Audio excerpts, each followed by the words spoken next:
The challenging ones are where you have really talented people who want to do really interesting and good things that you would like to support in other things equal, but everything's an opportunity cost. And so I would say where I've disappointed people the most is when they've had projects they wanted me to get behind or priorities they wanted me to adopt that I couldn't. That in a vacuum, I would say that's a great thing, but I can't think in a vacuum. I can only think in the context of all the other things we're trying to get done.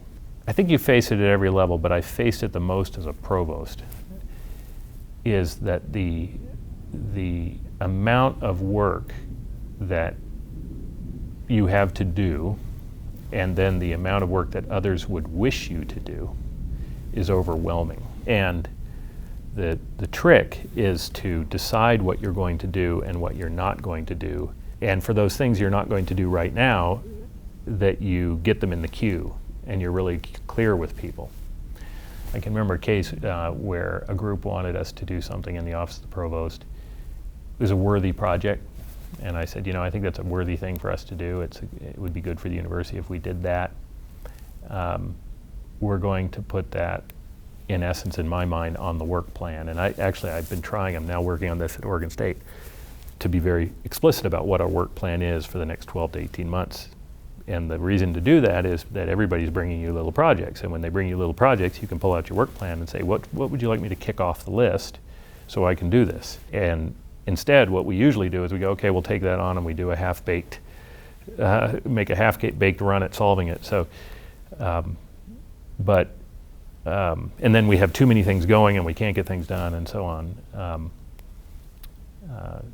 But I think often people want you to take on their project. You can say, all right, I'll take that on in 18 months. And in this particular instance, they said, oh, but it doesn't even involve very much work. You can do it and blah, blah, blah. You just have to arm yourself and be firm about what you're trying to do and help people understand that. I think the concept of opportunity cost is not well grasped by many people in higher ed. Or there's the classic, I think it was Harvard Business Review article, monkeys on your back. Forever somebody trying to slap a monkey on your back, and you just got to keep flinging them off. And I actually got to the point where I'll tell people that, you're trying to give me a monkey here, and I'm not taking it. And then they'll be like, okay. So.